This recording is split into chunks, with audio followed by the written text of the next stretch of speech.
Hi friends, പുതിയൊരു ക്ലാസ്സിലേക്ക് ഏവർക്കും സ്വാഗതം. സ്വാതന്ത്ര്യാനന്തരം ഇന്ത്യയിലെ ശാസ്ത്ര വിദ്യാഭ്യാസ സാങ്കേതിക മേഖലകളിലുണ്ടായ പുരോഗതിയെക്കുറിച്ചാണ് നമ്മൾ പഠിക്കാൻ പോകുന്നത്. നമുക്ക് ക്ലാസ്സിലേക്ക് കടക്കാം. ഇന്ത്യൻ ആണവോർജത്തിൻ്റെ പിതാവ് എന്നറിയപ്പെടുന്നത് ആരാണ്? ഹോമി ജഹാംഗീർ ബാബ. ഇന്ത്യൻ ആണവോർജത്തിൻ്റെ പിതാവ് എന്നറിയപ്പെടുന്നത് ഹോമി ജഹാംഗീർ ബാബയാണ്. ഇന്ത്യൻ അണുബോംബിൻ്റെ പിതാവ് ആരാണ്? രാജാ രാമണ്ണ. ഇന്ത്യൻ അണുബോംബിൻ്റെ പിതാവ് രാജാ രാമണ്ണയാണ്. ഇന്ത്യൻ അറ്റോമിക് എനർജി കമ്മീഷൻ നിലവിൽ വന്ന വർഷം ഏതാണ്? 1948. ഇന്ത്യൻ അറ്റോമിക് എനർജി കമ്മീഷൻ നിലവിൽ വന്നത് 1948 ഇന്ത്യൻ അറ്റോമിക് എനർജി കമ്മീഷൻ്റെ ആദ്യ ചെയർമാൻ ആരായിരുന്നു? Homi Jehangir Bhabha. Indian atomic energy കമ്മീഷൻ്റെ ആദ്യ ചെയർമാൻ ഹോമി ജഹാംഗീർ ബാബയാണ്. ഇന്ത്യ 1974 ആദ്യത്തെ ആണവ പരീക്ഷണം നടത്തിയപ്പോൾ ഇന്ത്യൻ പ്രധാനമന്ത്രി ആരായിരുന്നു? ഇന്ദിരാഗാന്ധി. ഇന്ത്യ 1974 ആദ്യത്തെ ആണവ പരീക്ഷണം നടത്തിയപ്പോൾ ഇന്ത്യൻ പ്രധാനമന്ത്രി ഇന്ദിരാഗാന്ധിയായിരുന്നു. ഇന്ത്യയുടെ ആദ്യത്തെ ആണവ പരീക്ഷണത്തിൻ്റെ രഹസ്യനാമം എന്തായിരുന്നു? ബുദ്ധൻ ചിരിക്കുന്നു. ഇന്ത്യയുടെ ആദ്യത്തെ ആണവ പരീക്ഷണത്തിൻ്റെ രഹസ്യനാമം ബുദ്ധൻ ചിരിക്കുന്നു എന്നതാണ്. ഇന്ത്യ രണ്ടാമതായി ആണവ പരീക്ഷണം നടത്തിയത് എന്നാണ്? 1998 മെയ് 11 മെയ് 13.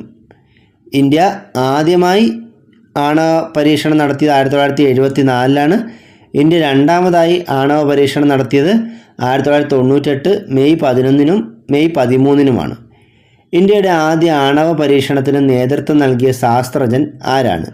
രാജാ രാമണ്ണ. ഇന്ത്യയുടെ ആദ്യ ആണവ പരീക്ഷണത്തിന് നേതൃത്വം നൽകിയ ശാസ്ത്രജ്ഞൻ രാജാ രാമണ്ണയാണ്. ഇന്ത്യയുടെ രണ്ടാമത്തെ ആണവ പരീക്ഷണത്തിന് നേതൃത്വം നൽകിയത് APJ അബ്ദുൽ കലാമാണ്. ഇന്ത്യയുടെ രണ്ടാമത്തെ ആണവ പരീക്ഷണത്തിന് നേതൃത്വം നൽകിയത് APJ അബ്ദുൽ കലാമാണ്. ഇന്ത്യയുടെ രണ്ടാമത്തെ ആണവ പരീക്ഷണത്തിൻ്റെ രഹസ്യനാമം എന്തായിരുന്നു? ഓപ്പറേഷൻ ശക്തി.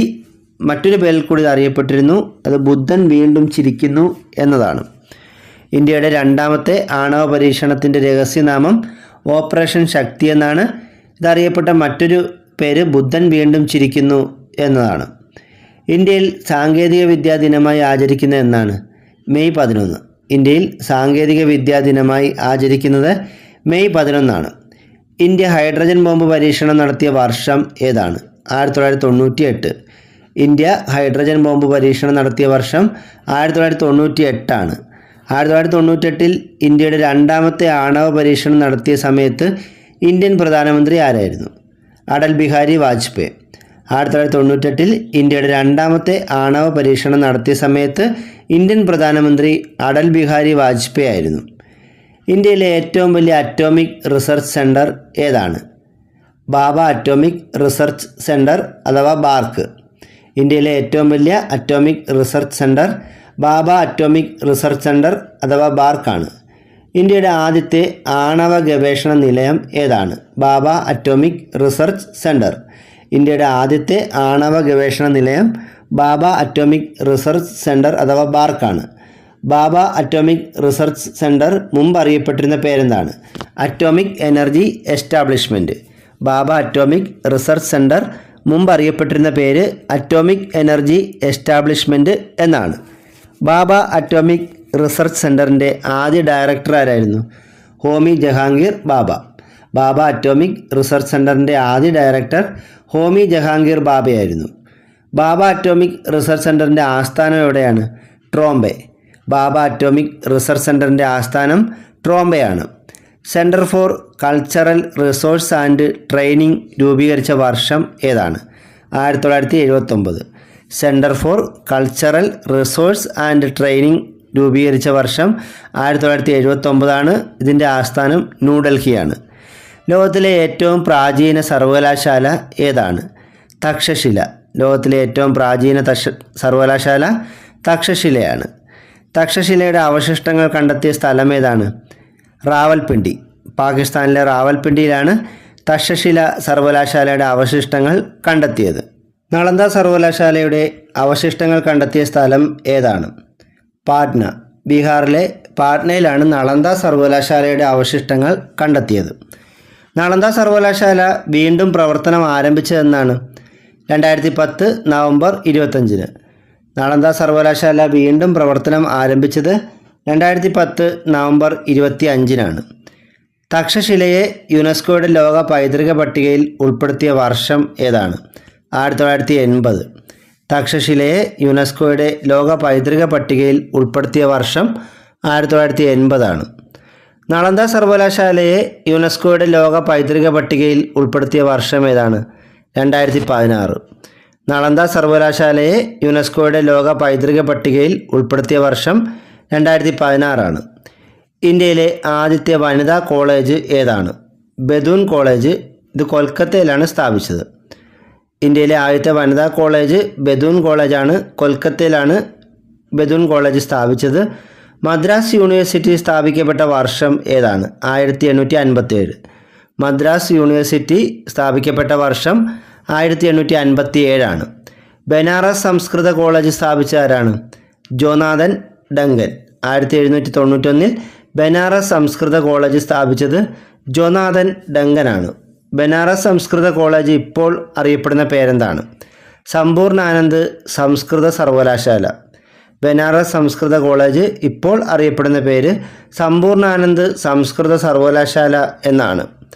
1825 കൽക്കട്ടയിൽ രാജാറാം മോഹൻ റോയ് സ്ഥാപിച്ച കോളേജ് ഏതാണ്? വേദാന്ത കോളേജ്. 1825 കൽക്കട്ടയിൽ രാജാറാം മോഹൻ റോയ് സ്ഥാപിച്ച കോളേജാണ് വേദാന്ത കോളേജ്. ഇന്ത്യയിൽ ഇംഗ്ലീഷ് വിദ്യാഭ്യാസത്തിന് അടിത്തറയിട്ട റിപ്പോർട്ട് ഏതാണ്? 1835 മെക്കാളെ മിനിറ്റ്സ്.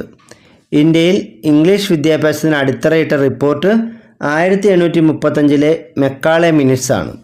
ഇന്ത്യൻ വിദ്യാഭ്യാസ രംഗത്ത് പാശ്ചാത്യവൽക്കരണത്തിന് കാരണമായ നിർദ്ദേശങ്ങൾ അറിയപ്പെടുന്നത് ഏതു പേരിലാണ്? 1835 മെക്കാളെ മിനിറ്റ്സ്. ഇന്ത്യൻ വിദ്യാഭ്യാസ രംഗത്ത് പാശ്ചാത്യവൽക്കരണത്തിന് കാരണമായ നിർദ്ദേശങ്ങൾ അറിയപ്പെടുന്നത് 1835 മെക്കാളെ മിനിറ്റ്സ് ആണ്. ഇന്ത്യൻ ഇംഗ്ലീഷ് വിദ്യാഭ്യാസത്തിൻ്റെ മാഗ്ന കാർട്ട എന്നറിയപ്പെടുന്നത് വുഡ്സ് ഡെസ്പാച്ച് ആണ്. ഇന്ത്യൻ ഇംഗ്ലീഷ് വിദ്യാഭ്യാസത്തിൻ്റെ മാഗ്ന കാർട്ട എന്നറിയപ്പെടുന്നത് 1854 വുഡ്സ് ഡെസ്പാച്ച് ആണ്. ഇന്ത്യയിലെ ആധുനിക പാശ്ചാത്യ വിദ്യാഭ്യാസത്തിൻ്റെ പിതാവ് എന്നറിയപ്പെടുന്ന ആരാണ്? വില്യം ബെൻഡിക് പ്രഭു. ഇന്ത്യയിലെ ആധുനിക പാശ്ചാത്യ വിദ്യാഭ്യാസത്തിൻ്റെ പിതാവ് എന്നറിയപ്പെടുന്നത് വില്യം ബെൻഡിക് പ്രഭുവാണ്. 1857 കൊൽക്കത്ത, മുംബൈ, ചെന്നൈ എന്നിവിടങ്ങളിൽ സർവകലാശാലകൾ സ്ഥാപിക്കുവാൻ കാരണമായ വിദ്യാഭ്യാസ നയം ഏതാണ്? 1854 വുഡ്സ് ഡെസ്പാച്ച്. 1857 കൊൽക്കത്ത, മുംബൈ, ചെന്നൈ എന്നിവിടങ്ങളിൽ സർവകലാശാലകൾ സ്ഥാപിക്കാൻ കാരണമായ വിദ്യാഭ്യാസ നയം 1854 വുഡ്സ് ഡെസ്പാച്ചാണ്. 1877 മുഹമ്മദൻ ആംഗ്ലോ ഓറിയൻ്റൽ കോളേജ് സ്ഥാപിച്ചത് ആരാണ്? Sir Syed Ahmad Khan. 1877 Mohammedan Anglo Oriental college സ്ഥാപിച്ചത് സർ സെയ്ദ് അഹമ്മദ് ഖാൻ ആണ്. ഇത് 1920 മുതൽ അലിഗഡ് മുസ്ലിം സർവകലാശാല എന്നറിയപ്പെടാൻ തുടങ്ങി. അപ്പോൾ 1877 സർ സെയ്ദ് അഹമ്മദ് ഖാൻ സ്ഥാപിച്ച മുഹമ്മദൻ ആംഗ്ലോ ഓറിയൻ്റൽ കോളേജാണ് 1920 മുതൽ അലിഗഡ് മുസ്ലിം സർവകലാശാല എന്ന പേരിൽ അറിയപ്പെടാൻ തുടങ്ങിയത്.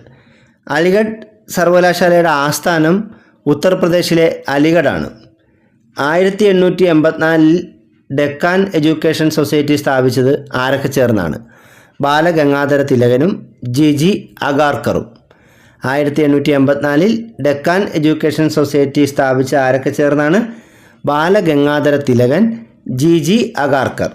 1901 ശാന്തിനികേതൻ സ്ഥാപിച്ചത് ആരാണ്? രവീന്ദ്രനാഥ ടാഗോർ. 1901 ശാന്തിനികേതൻ സ്ഥാപിച്ചത് രവീന്ദ്രനാഥ ടാഗോറാണ്. ശാന്തിനികേതൻ വിശ്വഭാരതി സർവകലാശാലയായി മാറിയ വർഷം 1921 ആണ്. ശാന്തിനികേതൻ വിശ്വഭാരതി സർവകലാശാലയായി മാറിയ വർഷം 1921 ആണ്. 1916 ബനാറസ് ഹിന്ദു സർവകലാശാല സ്ഥാപിച്ച ആരാണ്? മദൻ മോഹൻ മാളവ്യ. 1916 ബനാറസ് ഹിന്ദു സർവകലാശാല സ്ഥാപിച്ചത് മദൻ മോഹൻ മാളവ്യയാണ്. ഭാരതീയ വിദ്യാഭവൻ സ്ഥാപിച്ച ആരാണ്? KM മുൻഷി. 1938 ഭാരതീയ വിദ്യാഭവൻ സ്ഥാപിച്ചത് KM മുൻഷിയാണ്. ഇന്ത്യയിലെ ഏറ്റവും വലിയ ശാസ്ത്ര വ്യാവസായിക ഗവേഷണ സ്ഥാപനം ഏതാണ്? Council of scientific and industrial research. ഇത് സ്ഥാപിതമായത് 1942 ആസ്ഥാനം ന്യൂഡൽഹിയാണ്. ഇന്ത്യയിലെ ഏറ്റവും വലിയ ശാസ്ത്ര വ്യാവസായിക ഗവേഷണ സ്ഥാപനമാണ് council of scientific and industrial research. ഇത് സ്ഥാപിതമായത് 1942 ആസ്ഥാനം ന്യൂഡൽഹിയാണ്. ബ്രിട്ടീഷ് ഇന്ത്യയിലെ ആദ്യത്തെ വിദ്യാഭ്യാസ കമ്മീഷൻ ഏതാണ്? Hunter commission. 1982 ഹണ്ടർ കമ്മീഷൻ നിലവിൽ വന്നത്. ബ്രിട്ടീഷ് ഇന്ത്യയിലെ ആദ്യത്തെ വിദ്യാഭ്യാസ കമ്മീഷനായിരുന്നു ഹണ്ടർ കമ്മീഷൻ. ഹണ്ടർ കമ്മീഷനെ നിയമിച്ച വൈസ്രോയി ആരാണ്? റിപ്പൺ പ്രഭുവാണ്. ഹണ്ടർ കമ്മീഷനെ നിയമിച്ച വൈസ്രോയി റിപ്പൺ പ്രഭുവാണ്. സ്വതന്ത്ര ഇന്ത്യയിലെ ആദ്യ വിദ്യാഭ്യാസ കമ്മീഷൻ യൂണിവേഴ്സിറ്റി എഡ്യൂക്കേഷൻ കമ്മീഷനാണ്. 1948 യൂണിവേഴ്സിറ്റി എഡ്യൂക്കേഷൻ കമ്മീഷനാണ് സ്വതന്ത്ര ഇന്ത്യയിലെ ആദ്യ വിദ്യാഭ്യാസ കമ്മീഷൻ. ഇതറിയപ്പെടുന്ന മറ്റൊരു പേര് ഡോക്ടർ എസ് രാധാകൃഷ്ണൻ കമ്മീഷൻ എന്നാണ്. അപ്പോൾ ഈ കമ്മീഷൻ്റെ അധ്യക്ഷൻ ഡോക്ടർ എസ് രാധാകൃഷ്ണൻ ആയിരുന്നു. അതുകൊണ്ടാണ് university education commission 1948 doctor S Radhakrishnan commission എന്ന പേരിൽ അറിയപ്പെടുന്നു. സർവകലാശാല വിദ്യാഭ്യാസത്തെക്കുറിച്ചുള്ള പഠനം മുഖ്യ വിഷയമാക്കിയ കമ്മീഷൻ ഏതാണ്? ഡോക്ടർ എസ് രാധാകൃഷ്ണൻ കമ്മീഷനാണ്. സർവകലാശാല വിദ്യാഭ്യാസത്തെക്കുറിച്ചുള്ള പഠനം മുഖ്യ വിഷയമാക്കിയ കമ്മീഷൻ ഡോക്ടർ എസ് രാധാകൃഷ്ണൻ കമ്മീഷനാണ്. സെക്കൻഡറി വിദ്യാഭ്യാസ രംഗത്തെ പരിഷ്കരിക്കാൻ വേണ്ടി നിയമിച്ച കമ്മീഷൻ ഏതാണ്? മുതലിയാർ കമ്മീഷൻ. സെക്കൻഡറി വിദ്യാഭ്യാസ രംഗത്തെ പരിഷ്കരിക്കാൻ വേണ്ടി നിയമിച്ച കമ്മീഷനാണ് മുതലിയാർ കമ്മീഷൻ. ഈ കമ്മീഷൻ്റെ അധ്യക്ഷൻ ലക്ഷ്മണസ്വാമി മുതലിയാർ ആയിരുന്നു. ഇന്ത്യൻ എഡ്യൂക്കേഷൻ കമ്മീഷൻ എന്നറിയപ്പെടുന്നത് കോത്താരി കമ്മീഷനാണ്. 1964 കോത്താരി കമ്മീഷനാണ് ഇന്ത്യൻ എഡ്യൂക്കേഷൻ കമ്മീഷൻ എന്ന് അറിയപ്പെടുന്നു. ഇന്ത്യയുടെ ഭാവി നിർണ്ണയിക്കുന്നത് ഇന്ത്യയുടെ ക്ലാസ് മുറികളിലാണ് എന്ന് അഭിപ്രായപ്പെട്ടത് ഡോക്ടർ DS കോത്താരിയാണ്. ഇന്ത്യയുടെ ഭാവി നിർണ്ണയിക്കുന്നത് ഇന്ത്യയിലെ ക്ലാസ് മുറികളിലാണ് എന്ന് അഭിപ്രായപ്പെട്ടത് DS കോത്താരിയാണ്.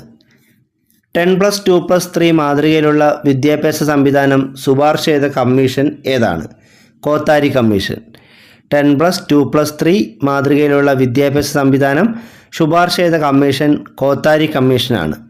സെക്കൻഡറി തലത്തിൽ തൊഴിൽ അധിഷ്ഠിത വിദ്യാഭ്യാസം നടപ്പിലാക്കാൻ ശുപാർശ ചെയ്ത കമ്മീഷൻ ഏതാണ്? കോത്താരി കമ്മീഷൻ. സെക്കൻഡറി തലത്തിൽ തൊഴിൽ അധിഷ്ഠിത വിദ്യാഭ്യാസം നടപ്പിലാക്കാൻ ശുപാർശ ചെയ്ത കമ്മീഷൻ കോത്താരി കമ്മീഷനാണ്. ത്രിഭാഷാ പാഠ്യപദ്ധതി ശുപാർശ ചെയ്ത കമ്മീഷൻ ഏതാണ്? കോത്താരി കമ്മീഷൻ. ത്രിഭാഷാ പാഠ്യപദ്ധതി ശുപാർശ ചെയ്ത കമ്മീഷൻ കോത്താരി കമ്മീഷനാണ്. പ്രാഥമിക വിദ്യാഭ്യാസത്തിൻ്റെ ഗുണമേന്മ ഉറപ്പുവരുത്തുക എന്ന ലക്ഷ്യത്തോടെ രൂപം കൊണ്ട സംഘടന ഏതാണ്? ഡയറ്റ്. ഡയറ്റിൻ്റെ പൂർണ്ണരൂപം district institute of education and training എന്നാണ്.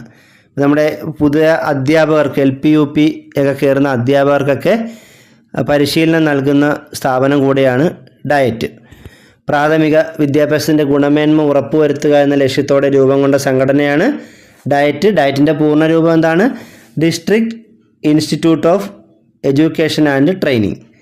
കോത്താരി കമ്മീഷൻ റിപ്പോർട്ടിലെ ശുപാർശകളെ അടിസ്ഥാനമാക്കി ഇന്ത്യ ഒട്ടാകെ 10+2+3 എന്ന രീതിയിലുള്ള പഠനക്രമം നടപ്പിലാക്കാൻ തീരുമാനിച്ച വിദ്യാഭ്യാസ നയം ഏതാണ്?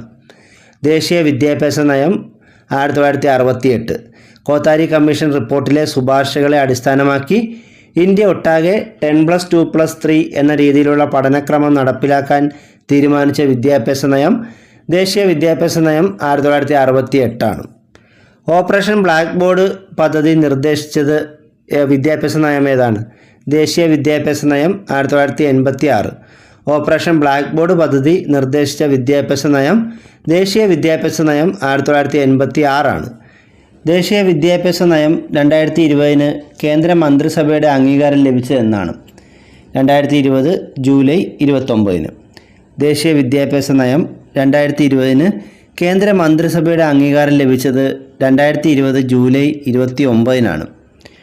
ദേശീയ വിദ്യാഭ്യാസ നയം 2020 അവസാന കരട് രൂപീകരിച്ച സമിതിയുടെ അധ്യക്ഷൻ ആരായിരുന്നു? Doctor K. കസ്തൂരിരംഗൻ. ദേശീയ വിദ്യാഭ്യാസ നയം 2020 അവസാന കരട് രൂപീകരിച്ച സമിതിയുടെ അധ്യക്ഷൻ ഡോക്ടർ കെ കസ്തൂരിരംഗനാണ്. ദേശീയ വിദ്യാഭ്യാസ നയം 2020 മുന്നോട്ട് വെച്ച പുതിയ സ്കൂൾ വിദ്യാഭ്യാസ മാതൃക അല്ലെങ്കിൽ വിദ്യാഭ്യാസ ഘടന എന്തായിരുന്നു? 5+3+3+4 ആണ്. ദേശീയ വിദ്യാഭ്യാസ നയം 2020 മുന്നോട്ട് വെച്ച പുതിയ സ്കൂൾ വിദ്യാഭ്യാസ ഘടന എന്ന് പറയുന്നത് 5+3+3+4 ആണ്. ഇത് വളരെ പ്രധാനപ്പെട്ടതാണ്. 5+3+3+4 എന്ന ഒരു പുതിയ വിദ്യാഭ്യാസ ഘടനയിലേക്കാണ് മാറുന്നത്. ഇപ്പോൾ ഉള്ളത് അതല്ല, പുതിയത് 5+3+3+4 എന്നൊരു പുതിയ ഘടനയാണ്. നവോദയ വിദ്യാലയങ്ങൾ ആരംഭിക്കാനുള്ള ആശയം മുന്നോട്ട് വെച്ച ഇന്ത്യൻ പ്രധാനമന്ത്രി ആരാണ്? രാജീവ് ഗാന്ധി. നവോദയ വിദ്യാലയം ആരംഭിക്കാനുള്ള ആശയം മുന്നോട്ട് വെച്ച ഇന്ത്യൻ പ്രധാനമന്ത്രി രാജീവ് ഗാന്ധിയാണ്. വിദ്യാസമ്പന്നർ മാറ്റത്തിൻ്റെ വക്താക്കളാണെന്ന് പറഞ്ഞ ആരാണ്? വീരേശലിംഗം പന്തുലു. വിദ്യാസമ്പന്നർ മാറ്റത്തിൻ്റെ വക്താക്കളാണ് എന്ന് പറഞ്ഞത് വീരേശലിംഗം പന്തുലുവാണ്. മനുഷ്യനിലുള്ള പൂർണ്ണതയുടെ ആവിഷ്കാരമാണ് വിദ്യാഭ്യാസം എന്ന് അഭിപ്രായപ്പെട്ടത് ആരാണ്? സ്വാമി വിവേകാനന്ദൻ. മനുഷ്യനിലുള്ള പൂർണ്ണതയുടെ ആവിഷ്കാരമാണ് വിദ്യാഭ്യാസം എന്ന് അഭിപ്രായപ്പെട്ടത് സ്വാമി വിവേകാനന്ദനാണ്. സ്വതന്ത്ര ഇന്ത്യയിലെ ആദ്യ വിദ്യാഭ്യാസ മന്ത്രി ആരായിരുന്നു? മൗലാന അബ്ദുൽ കലാം ആസാദ്. സ്വതന്ത്ര ഇന്ത്യയിലെ ആദ്യ വിദ്യാഭ്യാസ വകുപ്പ് മന്ത്രി മൗലാന അബ്ദുൽ കലാം ആസാദാണ്. ദേശീയ വിദ്യാഭ്യാസ ദിനമായി ആചരിക്കുന്ന നവംബർ 11 ആരുടെ ജന്മദിനമാണ്? മൗലാന അബ്ദുൽ കലാം ആസാദിൻ്റെ. ദേശീയ വിദ്യാഭ്യാസ ദിനമായി ആചരിക്കുന്ന നവംബർ 11 ആരുടെ ജന്മദിനമാണ്? മൗലാന അബ്ദുൽ കലാം ആസാദിൻ്റെ. ഇന്ത്യയിൽ ദേശീയ അധ്യാപക ദിനമായി ആചരിക്കുന്ന സെപ്റ്റംബർ 5 ആരുടെ ജന്മദിനമാണ്? ഡോക്ടർ എസ് രാധാകൃഷ്ണൻ്റെ. ഇന്ത്യയിൽ ദേശീയ അധ്യാപക ദിനമായി ആചരിക്കുന്ന സെപ്റ്റംബർ 5 ഡോക്ടർ എസ് രാധാകൃഷ്ണൻ്റെ ജന്മദിനമാണ്. ലോക വിദ്യാർത്ഥി ദിനമായി ആചരിക്കുന്ന ഒക്ടോബർ 15 ആരുടെ ജന്മദിനമാണ്? APJ അബ്ദുൽ കലാമിൻ്റെ.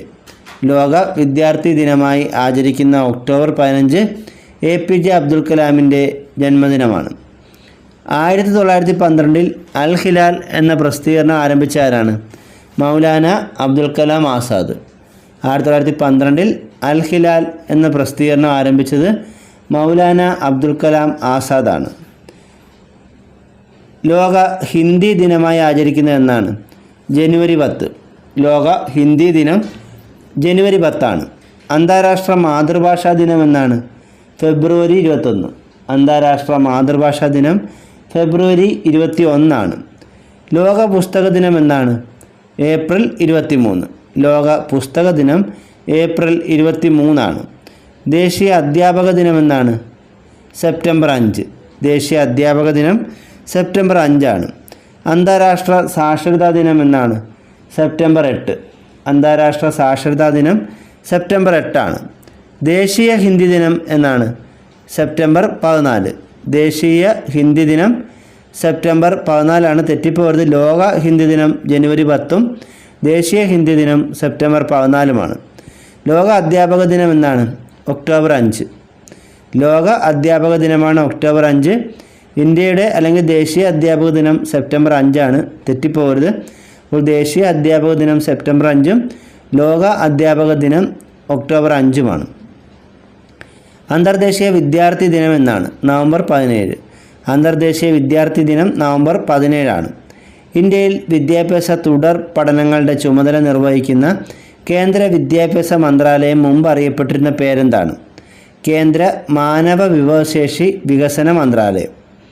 ഇപ്പോൾ ഇന്ത്യയിൽ വിദ്യാഭ്യാസ തുടർ പഠനങ്ങളുടെ ചുമതല നിർവഹിക്കുന്ന കേന്ദ്ര വിദ്യാഭ്യാസ മന്ത്രാലയം മുമ്പ് അറിയപ്പെട്ടിരുന്ന ഏത് പേരിലാണ്? കേന്ദ്ര മാനവ വിഭവശേഷി വികസന മന്ത്രാലയം. കേന്ദ്ര മാനവ വിഭവശേഷി വികസന മന്ത്രാലയം നിലവിൽ വന്നത് 1985 സെപ്റ്റംബർ 26.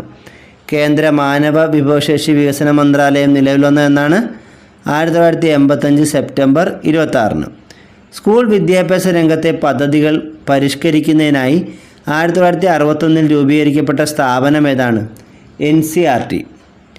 ആസ്ഥാനം ന്യൂഡൽഹിയാണ്. NCERTയുടെ ആസ്ഥാനം ന്യൂഡൽഹിയാണ്. സ്കൂൾ വിദ്യാഭ്യാസ രംഗത്തെ പദ്ധതികൾ പരിഷ്കരിക്കുന്നതിനായി 1961 NCERT രൂപീകരിക്കുന്നത്. കേന്ദ്ര ഗവൺമെൻറ്റിൻ്റെ കീഴിലുള്ള സ്വകാര്യ പൊതുമേഖലാ സ്കൂളുകളെ നിയന്ത്രിക്കുന്ന സ്ഥാപനം ഏതാണ്? CBSE. CBSEയുടെ പൂർണ്ണരൂപം എന്താണ്? Central board of secondary education എന്നാണ്. CBSEയുടെ പൂർണ്ണരൂപം central board of secondary education എന്നാണ്. ഇവിടെ NCERTയുടെ പൂർണ്ണരൂപം ഞാൻ ഇവിടെ പറയുന്നില്ല, അത് അറിയാവുന്നവർക്ക് കമൻറ്റ് ബോക്സിൽ രേഖപ്പെടുത്താവുന്നതാണ്. NCERTയുടെ പൂർണ്ണരൂപം. CBSE നിലവിൽ വന്ന വർഷം ഏതാണ്? 1962. ആസ്ഥാനം ന്യൂഡൽഹിയാണ്. CBSE നിലവിൽ വന്ന വർഷം 1962. ആസ്ഥാനം ന്യൂഡൽഹിയാണ്. NCERTയുടെ മാർഗദർശനത്തോടെ സംസ്ഥാന തലത്തിൽ വിദ്യാഭ്യാസ നിലവാരം കാത്തുസൂക്ഷിക്കാൻ ചുമതലപ്പെട്ട സമാന്തര സ്ഥാപനം ഏതാണ്? SCERT. State council of education research and training എന്നാണ് SCERTയുടെ പൂർണ്ണരൂപം. ഇപ്പം നിങ്ങൾക്ക് NCERTയുടെ പൂർണ്ണരൂപം ഏകദേശം കിട്ടിക്കാണും. അപ്പോൾ SCERT എന്താണ്? NCERTയുടെ മാർഗദർശനത്തോടെ സംസ്ഥാന തലത്തിൽ വിദ്യാഭ്യാസ നിലവാരം കാത്തുസൂക്ഷിക്കാൻ ചുമതലപ്പെട്ട സമാന്തര സ്ഥാപനമാണ് SCERT. SCERTയുടെ പൂർണ്ണരൂപം state council of education research and training എന്നാണ്. കേരളത്തിൽ SCERT നിലവിൽ വന്ന വർഷം ഏതാണ്? 1994. കേരളത്തിൽ SCERT നിലവിൽ വന്ന വർഷം 1994. ദേശീയ വിജ്ഞാന കമ്മീഷൻ്റെ ആദ്യ ചെയർമാൻ ആരായിരുന്നു? സാംബിത് റോഡ. ദേശീയ വിജ്ഞാന കമ്മീഷൻ്റെ ആദ്യ ചെയർമാൻ സാംബിത് റോഡയായിരുന്നു. ഇന്ത്യയുടെ വിദ്യാഭ്യാസ പദ്ധതി എന്ന് വിശേഷിപ്പിക്കപ്പെട്ട പഞ്ചവത്സര പദ്ധതി ഏതാണ്? 11ാം പഞ്ചവത്സര പദ്ധതി. 11ാം പഞ്ചവത്സര പദ്ധതിയെ ഇന്ത്യയുടെ വിദ്യാഭ്യാസ പദ്ധതി എന്ന് വിശേഷിപ്പിച്ചത് നമ്മുടെ മുൻ പ്രധാനമന്ത്രി ആയ മൻമോഹൻ സിംഗ് ആണ്. 1937 ഗാന്ധിജി മുന്നോട്ട് വെച്ച തൊഴിലധിഷ്ഠിത വിദ്യാഭ്യാസ പദ്ധതി ഏതാണ്? വാർധ പദ്ധതി. 1937 ഗാന്ധിജി മുന്നോട്ട് വെച്ച തൊഴിലധിഷ്ഠിത വിദ്യാഭ്യാസ പദ്ധതിയാണ് വാർധ പദ്ധതി. ഗാന്ധിജി കൊണ്ടുവന്ന മറ്റൊരു പ്രധാനപ്പെട്ട വിദ്യാഭ്യാസ പദ്ധതി ഏതാണ്? നയിം താലിം എന്ന് പറയും. അത് ഗാന്ധിജി കൊണ്ടുവന്നൊരു വിദ്യാഭ്യാസ പദ്ധതിയാണ്. വിദ്യാഭ്യാസത്തിൻ്റെ പ്രാഥമിക ഘട്ടത്തിലെ ഗുണനിലവാരം മെച്ചപ്പെടുത്താനായി 1987 ആരംഭിച്ച പദ്ധതി ഏതാണ്? Operation black board. വിദ്യാഭ്യാസത്തിൻ്റെ പ്രാഥമിക ഘട്ടത്തിലെ ഗുണനിലവാരം മെച്ചപ്പെടുത്താനായി 1987 ആരംഭിച്ച പദ്ധതിയാണ് ഓപ്പറേഷൻ ബ്ലാക്ക് ബോർഡ്. പ്രൈമറി വിദ്യാഭ്യാസം സാർവത്രികമാക്കാനായി 1994 കേന്ദ്ര സർക്കാർ ആരംഭിച്ച പദ്ധതി ഏതാണ്? DPEP. പ്രൈമറി വിദ്യാഭ്യാസം സാർവത്രികമാക്കാനായി 1994 കേന്ദ്ര സർക്കാർ ആരംഭിച്ച പദ്ധതിയാണ് DPEP. DPEPയുടെ പൂർണ്ണരൂപം ഡിസ്ട്രിക്ട് പ്രൈമറി എഡ്യൂക്കേഷൻ പ്രോഗ്രാം എന്നാണ്. 6 മുതൽ 14 വയസ്സുവരെയുള്ള കുട്ടികളുടെ പ്രാഥമിക വിദ്യാഭ്യാസം സാർവത്രികമാക്കാൻ 2001 നിലവിൽ വന്ന പദ്ധതി ഏതാണ്? SSA. SSAയുടെ പൂർണ്ണരൂപം സർവശിക്ഷ അഭിയാൻ എന്നാണ്. ഇപ്പോൾ DPEP നിലവിൽ വന്ന വർഷം 1994. SSA സർവശിക്ഷ അഭിയാൻ വന്നത് 2001. SSAയുടെ ആപ്തവാക്യം എന്താണ്? സർവരും പഠിക്കുക, സർവരും വളരുക. SSAയുടെ ആപ്തവാക്യം സർവരും പഠിക്കുക, സർവരും വളരുക എന്നതാണ്. SSA മാതൃകയിൽ കേന്ദ്ര സർക്കാർ 2009 നടപ്പിലാക്കിയ സെക്കൻഡറി വിദ്യാഭ്യാസ പദ്ധതിയാണ് RMSA. പൂർണ്ണരൂപം രാഷ്ട്രീയ മാധ്യമിക് ശിക്ഷാ അഭിയാൻ എന്നാണ്. RMSA നിലവിൽ വന്ന വർഷം ഏതാണ്? 2009. ഇപ്പോൾ DPEP 1994, SSA 2001, RMSA 2009. SSA, RMSA എന്നീ പദ്ധതികൾ ലയിപ്പിച്ച് പുതിയ ഒരു പദ്ധതി വന്നു. അതേതാണ്? സമഗ്ര ശിക്ഷാ അഭിയാൻ. അതും SSA തന്നെയാണ്. എന്നാൽ മറ്റേ SSAയുമായുള്ള വ്യത്യാസം, അത് സർവശിക്ഷാ അഭിയാനാണെങ്കിൽ ഇത് സമഗ്ര ശിക്ഷാ അഭിയാനാണ്. ഇപ്പോൾ SSAയും RMSAയും ഒരുമിച്ച് ചേർന്ന് ലയിപ്പിച്ച് വന്ന പുതിയ പദ്ധതിയാണ് സമഗ്ര ശിക്ഷാ അഭിയാൻ. കേരളത്തിലെ പ്രൈമറി സ്കൂളുകളിലെ കുട്ടികളുടെ മലയാള ഭാഷാ പരിജ്ഞാനം മെച്ചപ്പെടുത്താനായി SSA ആരംഭിച്ച പദ്ധതിയുടെ പേരെന്താണ്? മലയാള തിലക്കം.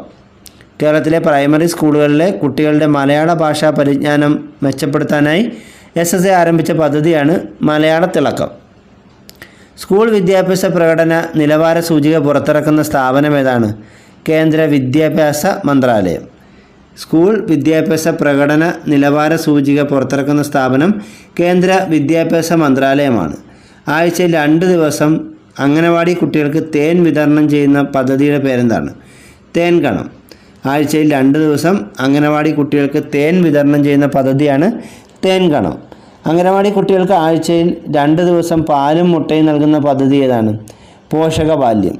അംഗനവാടി കുട്ടികൾക്ക് ആഴ്ചയിൽ 2 ദിവസം പാലും മുട്ടയും നൽകുന്ന പദ്ധതിയാണ് പോഷകബാല്യം. 3 വയസ്സ് മുതൽ 6 വയസ്സ് വരെയുള്ള കുട്ടികൾക്ക് വേണ്ടി വിക്ടേഴ്സ് ചാനലിൽ ആരംഭിച്ച വിനോദ വിജ്ഞാന പരിപാടി ഏതാണ്? കിളിക്കൊഞ്ചൽ. 3 വയസ്സ് മുതൽ 6 വയസ്സ് വരെയുള്ള കുട്ടികൾക്ക് വേണ്ടി വിക്ടേഴ്സ് ചാനലിൽ ആരംഭിച്ച വിനോദ വിജ്ഞാന പരിപാടിയാണ് കിളിക്കൊഞ്ചൽ. കേരള സംസ്ഥാന വിദ്യാഭ്യാസ വകുപ്പ് കാഴ്ച വൈകല്യമുള്ള കുട്ടികൾക്ക് വേണ്ടി ആരംഭിച്ച ശബ്ദ പുസ്തകങ്ങളുടെ ലൈബ്രറി പദ്ധതി ഏതാണ്? ശ്രുതിപാഠം സഹപാഠിക്കൊരു കൈത്താങ്ങ്. കേരള സംസ്ഥാന വിദ്യാഭ്യാസ വകുപ്പ് കാഴ്ച വൈകല്യമുള്ള കുട്ടികൾക്ക് വേണ്ടി ആരംഭിച്ച ശബ്ദ പുസ്തകങ്ങളുടെ ലൈബ്രറി പദ്ധതിയാണ് ശ്രുതിപാഠം സഹപാഠിക്കൊരു കൈത്താങ്ങ്.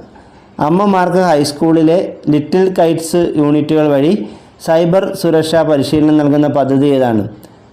അമ്മ അറിയാൻ. അമ്മമാർക്ക് ഹൈസ്കൂളിലെ ലിറ്റിൽ കൈറ്റ്സ് യൂണിറ്റുകൾ വഴി സൈബർ സുരക്ഷാ പരിശീലനം നൽകുന്ന പദ്ധതിയാണ് അമ്മ അറിയാൻ. വിദ്യാഭ്യാസ ഉപഗ്രഹമായ എജുസാറ്റ് വഴി 2004 ആരംഭിച്ച വിദ്യാഭ്യാസ പരിപാടിയുടെ പേരെന്താണ്? വിക്ടേഴ്സ്. ഇന്ത്യയുടെ വിദ്യാഭ്യാസ ഉപഗ്രഹമായ എജുസാറ്റ് വഴി 2004 ആരംഭിച്ച വിദ്യാഭ്യാസ പരിപാടിയാണ് വിക്ടേഴ്സ്. ഇന്ത്യയിലെ ആദ്യത്തെ മെഡിക്കൽ കോളേജ് സ്ഥാപിതമായത് 1835 കൊൽക്കത്തയിലാണ്. 1835 സ്ഥാപിച്ച കൊൽക്കത്ത മെഡിക്കൽ കോളേജാണ് ഇന്ത്യയിലെ ആദ്യത്തെ മെഡിക്കൽ കോളേജ്. ഇന്ത്യയുടെ സ്കൂൾ തലസ്ഥാനം എന്നറിയപ്പെടുന്ന സ്ഥലം ഡെറാഡൂണാണ്. ഇന്ത്യയുടെ സ്കൂൾ തലസ്ഥാനം എന്നറിയപ്പെടുന്ന സ്ഥലം ഡെറാഡൂണാണ്. ഇന്ത്യയിലെ ആദ്യത്തെ ഒഴുകുന്ന പ്രൈമറി സ്കൂൾ സ്ഥിതി ചെയ്യുന്ന എവിടെയാണ്? ലോക്തക്, മണിപ്പൂർ. മണിപ്പൂരിലെ ലോക്തക്കിലാണ് ഇന്ത്യയിലെ ആദ്യത്തെ ഒഴുകുന്ന പ്രൈമറി സ്കൂൾ സ്ഥിതി ചെയ്യുന്നത്. ഇന്ത്യയിലെ ആദ്യത്തെ സർവകലാശാല 1857 സ്ഥാപിതമായ കൊൽക്കത്ത സർവകലാശാലയാണ്. ഇന്ത്യയുടെ ആദ്യത്തെ സർവകലാശാല 1857 സ്ഥാപിച്ച കൊൽക്കത്ത സർവകലാശാലയാണ്. സ്വന്തമായ റേഡിയോ നിലയമുള്ള ഇന്ത്യയിലെ സർവകലാശാല ഏതാണ്? സർദാർ പട്ടേൽ സർവകലാശാല, ഗുജറാത്ത്. ഗുജറാത്തിലെ സർദാർ പട്ടേൽ സർവകലാശാലയാണ് സ്വന്തമായ റേഡിയോ നിലയമുള്ള ഇന്ത്യയിലെ സർവകലാശാല. കേരളത്തിൽ ജെൻഡർ യൂണിവേഴ്സിറ്റി സ്ഥാപിതമാകുന്നത് ഏത് ജില്ലയിലാണ്? കോഴിക്കോട്. കേരളത്തിൽ ജെൻഡർ യൂണിവേഴ്സിറ്റി സ്ഥാപിതമാകുന്നത് കോഴിക്കോട് ജില്ലയിലാണ്. ഇന്ത്യയിലെ ആദ്യത്തെ ഓപ്പൺ യൂണിവേഴ്സിറ്റി ഏതാണ്? Andhra Pradesh open university. 1982 സ്ഥാപിതമായ ആന്ധ്രാപ്രദേശ് ഓപ്പൺ യൂണിവേഴ്സിറ്റിയാണ് ഇന്ത്യയിലെ ആദ്യത്തെ ഓപ്പൺ യൂണിവേഴ്സിറ്റി. ലോകത്തിലെ ഏറ്റവും വലിയ ഓപ്പൺ യൂണിവേഴ്സിറ്റി ഏതാണ്? ഇഗ്നോയാണ്. ഇന്ദിരാഗാന്ധി നാഷണൽ ഓപ്പൺ യൂണിവേഴ്സിറ്റിയാണ് ലോകത്തിലെ തന്നെ ഏറ്റവും വലിയ ഓപ്പൺ യൂണിവേഴ്സിറ്റി. ഇഗ്നോ സ്ഥാപിതമായത് 1985 സെപ്റ്റംബർ 20-നാണ്. ഇന്ദിരാഗാന്ധി നാഷണൽ ഓപ്പൺ യൂണിവേഴ്സിറ്റി സ്ഥാപിതമായത് 1985 സെപ്റ്റംബർ 20-നാണ്. ഇഗ്നോയുടെ ആസ്ഥാനം ന്യൂഡൽഹിയാണ്. ഇഗ്നോയുടെ ആസ്ഥാനം എവിടെയാണ്? ന്യൂഡൽഹിയാണ്. കേരളത്തിൽ ഇഗ്നോയുടെ മേഖലാ ആസ്ഥാനം എവിടെയാണ്? കൊച്ചി. കേരളത്തിൽ ഇഗ്നോയുടെ മേഖലാ ആസ്ഥാനം കൊച്ചിയിലാണ്. കേരളത്തിലെ ആദ്യത്തെ IIT അതായത് ഇന്ത്യൻ ഇൻസ്റ്റിറ്റ്യൂട്ട് ഓഫ് ടെക്നോളജി സ്ഥാപിതമായത് എവിടെയാണ്? പാലക്കാട്. 2015 കേരളത്തിൽ ആദ്യത്തെ IIT അതായത് ഇന്ത്യൻ ഇൻസ്റ്റിറ്റ്യൂട്ട് ഓഫ് ടെക്നോളജിയുടെ ഒരു ശാഖ ഇന്ത്യയിൽ സ്ഥാപിതമാകുന്നത്. കേരളത്തിൽ അതെവിടെയാണ്? പാലക്കാട് ജില്ലയിലാണ്. UGC അഥവാ യൂണിവേഴ്സിറ്റി ഗ്രാൻറ്റ്സ് കമ്മീഷൻ നിലവിൽ വന്ന വർഷം ഏതാണ്? 1953. ഒന്നാം പഞ്ചവത്സര പദ്ധതിയുടെ കാലത്ത് 1953 ഇന്ത്യയിൽ UGC അഥവാ യൂണിവേഴ്സിറ്റി ഗ്രാൻറ്റ്സ് കമ്മീഷൻ നിലവിൽ വരുന്നത്. UGCയുടെ ചെയർമാനും ഇഗ്നോയുടെ വൈസ് ചാൻസലറുമായ മലയാളി ആരാണ്? VN രാജശേഖരൻ പിള്ള. UGCയുടെ ചെയർമാനും ഇഗ്നോയുടെ വൈസ് ചാൻസലറുമായിരുന്ന മലയാളി VN രാജശേഖരൻ പിള്ളയാണ്. ഇന്ത്യയിൽ ആരംഭിച്ച നിരക്ഷരത നിർമ്മാർജ്ജന പദ്ധതിയുടെ പേരെന്താണ്? ദേശീയ സാക്ഷരതാ മിഷൻ. ദേശീയ സാക്ഷരതാ മിഷൻ ആരംഭിച്ച വർഷം 1988. ഇന്ത്യയിൽ ആദ്യത്തെ സൈബർ യൂണിവേഴ്സിറ്റി നിലവിൽ വരുന്ന സംസ്ഥാനം ഏതാണ്? മഹാരാഷ്ട്രയാണ്. ഇന്ത്യയിൽ ആദ്യത്തെ സൈബർ യൂണിവേഴ്സിറ്റി നിലവിൽ വരുന്ന സംസ്ഥാനം മഹാരാഷ്ട്രയാണ്. വിദ്യാർത്ഥിനികൾക്ക് ആർത്തവ അവധി അനുവദിച്ച കേരളത്തിലെ ആദ്യ സർവകലാശാല ഏതാണ്? കുസാറ്റ്. വിദ്യാർത്ഥികൾക്ക് ആർത്തവ അവധി അനുവദിച്ച കേരളത്തിലെ ആദ്യത്തെ സർവകലാശാല കുസാറ്റ് സർവകലാശാലയാണ്. ലോകത്തിലെ ഏറ്റവും വലിയ കോളേജ് ലൈബ്രറി നിലവിൽ വന്നത് എവിടെയാണ്? കണ്ണൂർ ജില്ലയിൽ തലശ്ശേരിയിലെ ഗവൺമെൻറ് ബ്രണ്ണൻ കോളേജിൽ. ലോകത്തിലെ ഏറ്റവും വലിയ കോളേജ് ലൈബ്രറി നിലവിൽ വന്നത് കണ്ണൂർ ജില്ലയിൽ തലശ്ശേരിയിലെ ഗവൺമെൻറ് ബ്രണ്ണൻ കോളേജിലാണ്. കണ്ടൽക്കാടുകളുടെ പഠനത്തിനും ഗവേഷണത്തിനുമായി രാജ്യാന്തര കണ്ടൽ ഗവേഷണ കേന്ദ്രം നിലവിൽ വന്ന എവിടെയാണ്? പുതുവൈപ്പ്, എറണാകുളം. കണ്ടൽക്കാടുകളുടെ പഠനത്തിനും ഗവേഷണത്തിനുമായി രാജ്യാന്തര കണ്ടൽ ഗവേഷണ കേന്ദ്രം നിലവിൽ വന്നത് എറണാകുളം ജില്ലയിലെ പുതുവൈപ്പിലാണ്. കൊച്ചി മുസ്ലിസ് ബിനാലെ മാതൃകയിൽ ആലപ്പുഴയിൽ ആരംഭിച്ച ഇന്ത്യയിലെ ഏറ്റവും വലിയ കലാപ്രദർശന മേള ഏതാണ്? ലോകമേ തറവാട്. 2021 ലോകമേ തറവാട് എന്ന കലാപ്രദർശന മേള ആലപ്പുഴയിൽ വെച്ച് നടക്കുന്നത്. പ്രാചീന കേരളത്തിൽ നിലവിലുണ്ടായിരുന്ന പ്രധാന വിദ്യാഭ്യാസ കേന്ദ്രങ്ങൾ ഏതൊക്കെയായിരുന്നു? കാന്തളൂർ ശാല, പാർത്ഥിവപുരം ശാല, തിരുവല്ല ശാല. പ്രാചീന കേരളത്തിൽ നിലവിലുണ്ടായിരുന്ന പ്രധാന വിദ്യാഭ്യാസ കേന്ദ്രങ്ങൾ കാന്തളൂർ ശാല, പാർത്ഥിവപുരം ശാല, തിരുവല്ല ശാല എന്നിവയാണ്. ദക്ഷിണ നളന്ദ എന്നറിയപ്പെടുന്ന കാന്തളൂർ ശാല സ്ഥാപിച്ചതാരാണ്? കരുനന്തടയ്ക്കൻ. ദക്ഷിണ നളന്ദ എന്നറിയപ്പെടുന്ന കാന്തളൂർ ശാല സ്ഥാപിച്ചത് കരുനന്തടയ്ക്കനാണ്. കേരളത്തിലെ ആദ്യത്തെ ഇംഗ്ലീഷ് മീഡിയം സ്കൂള് ഏതാണ്? മട്ടാഞ്ചേരി സ്കൂൾ. കേരളത്തിലെ ആദ്യത്തെ ഇംഗ്ലീഷ് മീഡിയം സ്കൂൾ മട്ടാഞ്ചേരി സ്കൂളാണ്. ദക്ഷിണേന്ത്യയിലെ ആദ്യത്തെ ഗേൾസ് സ്കൂള് ഏതാണ്? Holy Angels girls high school convent, Thiruvananthapuram. ദക്ഷിണേന്ത്യയിലെ തന്നെ ആദ്യത്തെ girls school Holy Angels girls high school convent, തിരുവനന്തപുരമാണ്. കേരളത്തിൽ ആദ്യത്തെ SSLC പരീക്ഷ നടന്ന വർഷം 1952. കേരളത്തിൽ ആദ്യമായി SSLC പരീക്ഷ നടക്കുന്നത് 1952. SSLCയുടെ പൂർണ്ണരൂപം എന്താണ്? സെക്കൻഡറി സ്കൂൾ ലീവിംഗ് സർട്ടിഫിക്കറ്റ് എന്നാണ്. SSLCയുടെ പൂർണ്ണരൂപം സെക്കൻഡറി സ്കൂൾ ലീവിംഗ് സർട്ടിഫിക്കറ്റ് എന്നാണ്. സംസ്ഥാന സ്കൂൾ യുവജനോത്സവം ആരംഭിച്ച വർഷം ഏതാണ്? 1956-57 അക്കാഡമിക് ഇയറിലാണ് സംസ്ഥാന സ്കൂൾ യുവജനോത്സവം ആദ്യമായി നടന്നത്. കേരള ഭാഷാ ഇൻസ്റ്റിറ്റ്യൂട്ട് സ്ഥാപിതമായതെന്നാണ്? 1968 മാർച്ച് 11. കേരള ഭാഷാ ഇൻസ്റ്റിറ്റ്യൂട്ട് സ്ഥാപിതമായത് 1968 മാർച്ച് 11. കേരളത്തിൽ വൊക്കേഷണൽ ഹയർ സെക്കൻഡറി വിദ്യാഭ്യാസ പദ്ധതി ആരംഭിച്ച വർഷം ഏതാണ്? 1983-84 അധ്യയന വർഷത്തിലാണ് കേരളത്തിൽ ആദ്യമായി വൊക്കേഷണൽ ഹയർ സെക്കൻഡറി വിദ്യാഭ്യാസ പദ്ധതി ആരംഭിക്കുന്നത്. 1983-84 അധ്യയന വർഷം. കോളേജുകളിൽ നിന്നും പ്രീ ഡിഗ്രി കോഴ്സ് പൂർണ്ണമായും വേർതിരിച്ച വർഷം ഏതാണ്? 2000-2001 അധ്യയന വർഷം. കോളേജുകളിൽ നിന്നും പ്രീ ഡിഗ്രി കോഴ്സ് പൂർണ്ണമായും വേർതിരിച്ച അധ്യയന വർഷം 2000-2001 അധ്യയന വർഷമാണ്. കേരളത്തിൽ ഗ്രേഡിംഗ് സമ്പ്രദായം നിലവിൽ വന്ന വർഷം ഏതാണ്? 2005. കേരളത്തിൽ ഗ്രേഡിംഗ് സമ്പ്രദായം നിലവിൽ വന്ന വർഷം 2005. കേരളത്തിലെ higher secondary, vocational higher secondary, high school എന്നിവയുടെ ഏകീകരണത്തിനായി ശുപാർശ ചെയ്ത കമ്മിറ്റി ഏതാണ്? ഖാദർ കമ്മിറ്റി. കേരളത്തിലെ higher secondary, vocational higher secondary, high school എന്നിവയുടെ ഏകീകരണത്തിനായി ശുപാർശ ചെയ്ത കമ്മിറ്റി ഖാദർ കമ്മിറ്റിയാണ്. സമഗ്ര ശിക്ഷ കേരളം, അതായത് SSK നിലവിൽ വന്ന വർഷം 2018. സമഗ്ര ശിക്ഷ കേരളം SSK നിലവിൽ വന്ന വർഷം 2018.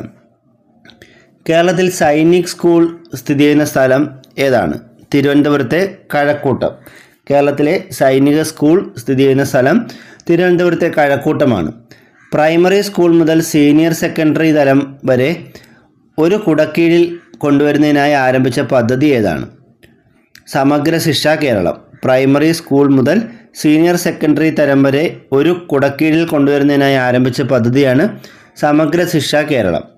കേരളത്തിലെ ആദ്യത്തെ കോളേജ് ഏതാണ്? CMS college, Kottayam. കേരളത്തിലെ ആദ്യത്തെ കോളേജ് CMS കോളേജ് കോട്ടയമാണ്. 1817 CMS കോളേജ് ആരംഭിക്കുന്നത്.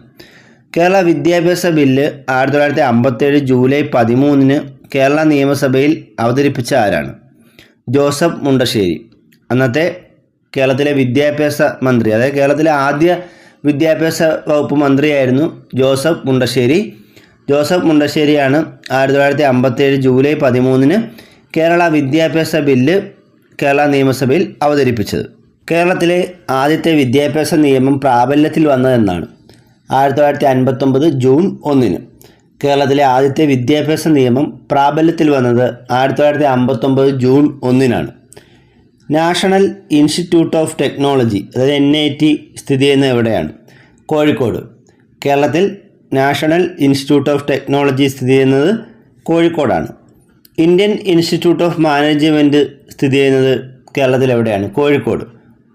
ഇന്ത്യൻ ഇൻസ്റ്റിറ്റ്യൂട്ട് ഓഫ് മാനേജ്മെൻറ്റ് കേരളത്തിൽ സ്ഥിതി ചെയ്യുന്നത് കോഴിക്കോടാണ്. ഇന്ത്യയിൽ ആദ്യമായി ബ്ലോക്ക് ചെയിൻ അക്കാഡമി നിലവിൽ വരുന്ന സംസ്ഥാനം ഏതാണ്? കേരളം.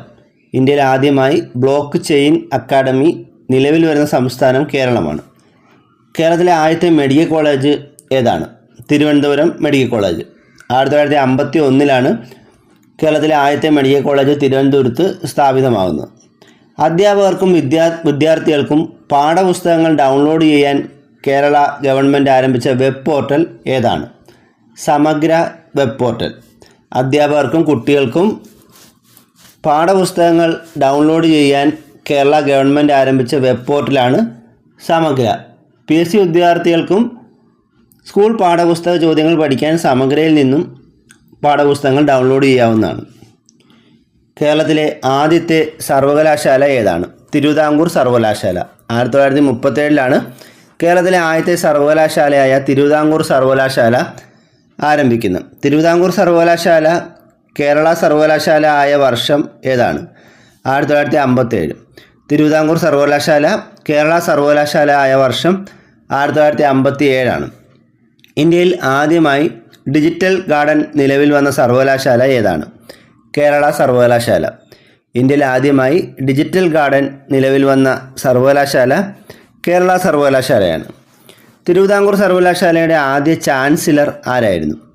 ശ്രീ ചിത്തിര തിരുനാൾ ബാലരാമവർമ്മ. തിരുവിതാംകൂർ സർവകലാശാലയുടെ ആദ്യ ചാൻസലർ ശ്രീ ചിത്തിര തിരുനാൾ ബാലരാമവർമ്മയാണ്. തിരുവിതാംകൂർ സർവകലാശാലയുടെ ആദ്യ വൈസ് ചാൻസലർ ആരായിരുന്നു? Sir CP Ramaswamy Iyer. തിരുവിതാംകൂർ സർവകലാശാലയുടെ ആദ്യ vice chancellor Sir CP Ramaswamy അയ്യറാണ്. കേരള സർവകലാശാലയുടെ ആദ്യ വൈസ് ചാൻസലർ ആരാണ്? Doctor John Mathai. കേരള സർവകലാശാലയുടെ ആദ്യ vice chancellor doctor John Mathai ആണ്. കേരളത്തിൽ ആദ്യമായി ഭിന്നശേഷി സർവകലാശാല നിലവിൽ വരുന്ന ജില്ല ഏതാണ്? തിരുവനന്തപുരം. കേരളത്തിൽ ആദ്യമായി ഭിന്നശേഷി സർവകലാശാല നിലവിൽ വരുന്ന ജില്ല തിരുവനന്തപുരമാണ്.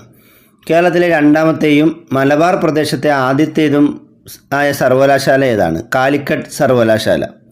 കേരളത്തിലെ രണ്ടാമത്തെയും മലബാർ പ്രദേശത്തെ ആദ്യത്തെയും സർവകലാശാല കാലിക്കറ്റ് സർവകലാശാലയാണ്. ഇത് സ്ഥാപിതമായ വർഷം 1968. കാലിക്കറ്റ് സർവകലാശാലയുടെ ആസ്ഥാനം മലപ്പുറം ജില്ലയിലെ തേഞ്ഞിപ്പാലമാണ്. കാലിക്കറ്റ് സർവകലാശാല നിലവിൽ വന്ന 1968. ആസ്ഥാനം മലപ്പുറം ജില്ലയിലെ തേഞ്ഞിപ്പാലമാണ്. കൊച്ചി ശാസ്ത്ര സാങ്കേതിക സർവകലാശാല, അതായത് കുസാറ്റ്, സ്ഥിതി ചെയ്യുന്ന ജില്ല ഏതാണ്? എറണാകുളം ജില്ല.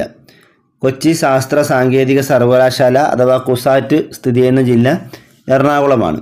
ഒരു വ്യക്തിയുടെ പേരിൽ നാമകരണം ചെയ്യപ്പെട്ട കേരളത്തിലെ ആദ്യ സർവകലാശാല ഏതാണ്? മഹാത്മാഗാന്ധി സർവകലാശാല, MG യൂണിവേഴ്സിറ്റി. MG യൂണിവേഴ്സിറ്റി സ്ഥാപിതമായ വർഷം 1983 ഒക്ടോബർ 2. ഇതിൻ്റെ ആസ്ഥാനം കോട്ടയം ജില്ലയിലെ അതിരമ്പുഴയാണ്. കേരളത്തിലെ ആദ്യ വനിതാ വൈസ് ചാൻസലർ ആരാണ്? Jancy James. Jancy James vice chancellor ആകുന്ന യൂണിവേഴ്സിറ്റി മഹാത്മാഗാന്ധി യൂണിവേഴ്സിറ്റിയാണ്. കേരളത്തിലെ ആദ്യ വനിതാ വൈസ് ചാൻസലറാണ് ജാൻസി ജെയിംസ്. കേരളത്തിലെ ശ്രീ ശങ്കരാചാര്യ സംസ്കൃത സർവകലാശാല സ്ഥിതി ചെയ്യുന്നത് എറണാകുളം ജില്ലയിലെ കാലടിയിലാണ്. ശങ്കരാചാര്യ സംസ്കൃത സർവകലാശാല തുടങ്ങിയത് 1993. ശ്രീ ശങ്കരാചാര്യ സംസ്കൃത സർവകലാശാലയുടെ വൈസ് ചാൻസലർ ആരാണ്? Doctor MC Dileep Kumar. ശ്രീ ശങ്കരാചാര്യ സംസ്കൃത സർവകലാശാലയുടെ നിലവിലെ vice chancellor doctor MC Dileep കുമാറാണ്. കേരളത്തിലെ ആദ്യ നിയമ സർവകലാശാല ഏതാണ്? ന്യൂവാൽസ്. ന്യൂവാൽസിൻ്റെ ആസ്ഥാനം കളമശ്ശേരി, എറണാകുളം കളമശ്ശേരിയാണ്. കേരളത്തിലെ ആദ്യത്തെ നിയമ സർവകലാശാലയാണ് ന്യൂവാൽസ്. ന്യൂവാൽസിൻ്റെ ചാൻസലർ എപ്പോഴും കേരള ഹൈക്കോടതി ചീഫ് ജസ്റ്റിസ് ആയിരിക്കും. കേരളത്തിലെ ഒട്ടുമിക്ക സർവകലാശാലയുടെയും ചാൻസലർ എപ്പോഴും ഗവർണറായിരിക്കും. എന്നാൽ ന്യൂവാൽസിൻ്റെ ചാൻസലർ കേരള ഹൈക്കോടതി ചീഫ് ജസ്റ്റിസാണ്.